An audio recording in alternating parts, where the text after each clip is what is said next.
மரத்திலே தூக்கப்பட்ட எவனும் சபிக்கப்பட்டவன் என்று எழுதியிருக்கிறபடி கிறிஸ்து நமக்காக சாபமாகி நியாயப்பிரமாண சாபங்களுக்கு நம்மை நீங்களாக்கி மீட்டு விட்டார்.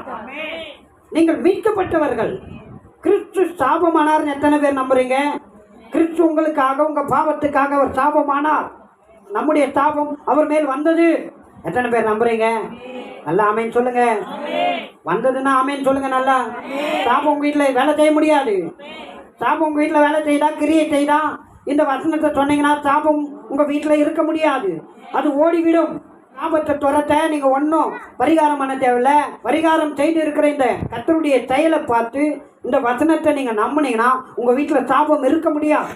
உங்க வாழ்க்கையில சாபம் இருக்க முடியாது. கிறிஸ்து எனக்காக தான் சாபமானார் என்று நீங்கள் நம்புவீர்களானால் இனி நீங்கள் உங்களுடையவர்களா இருக்க மாட்டீங்க, கிறிஸ்துவின் சரீரமா இருப்பீர்கள். சாபம் உங்க மேல இருக்க முடியாது. உங்க சரீரம் ஆசீர்வதிக்கப்பட்ட சரீரம், உங்க கரங்கள் ஆசீர்வதிக்கப்பட்ட கரம், உங்க கால்கள் ஆசீர்வதிக்கப்பட்ட கால்கள். நீங்க டிரஸ் போட்டா கூட அந்த டிரஸ் உங்க சரீரத்தின் நிமித்தம் அது ஆசீர்வாதமாய் மாறும். அதிலிருந்து இருந்து வல்லமை புறப்படும். உங்க நேர்ல கூட வல்லமை புறப்படும். புறப்பட்டதா இல்லையா? சீத்தர்களுடைய நேல் பட்டு எல்லாரும் சுகமடைந்தாங்களாம். ஏன் தெரியுங்களா? கிறிஸ்துவின் சரீரத்தை அவர்கள் தரித்து இருந்தார்கள். நான் சொல்றேன், நீங்கள் அல்ல, இன்றையிலிருந்து கிறிஸ்துவே உங்களுக்கு சரீரமா இருக்கிறார். கிறிஸ்துவே உங்கள் தலையா இருக்கிறார். ஆமேனா இல்லையா?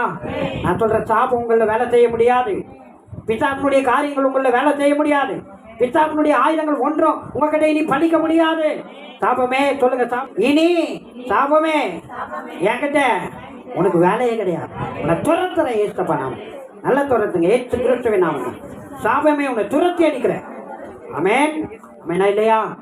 யாருன்னா சாபம் இட்டா கூட உங்க மேல பதிக்காது. யாருன்னா முன்னோர்களோ, உங்களுக்கு எதிரியோ, உங்களுக்கு பகைஞரோ, இல்லை உங்க தாய் தகப்பனோ உங்களை தப்பித்து இருந்தா கூட அது பலிக்காது. சொல்லுங்க, பலிக்காது. பாவத்தினால் வந்த சாபமா இருந்தாலும் பலிக்காது. எந்த வழியில வந்திருந்தாலும் இனி சாபம் உங்க மேல பலிக்காது. உங்க வீடு ஆசீர்வதிக்கப்படும். நீங்க இருக்கிற இடம் ஆசீர்வதிக்கப்படும். நீங்க செய்யற வேலை ஆசீர்வதிக்கப்படும். உங்க கரத்தினால ஆசீர்வாதம்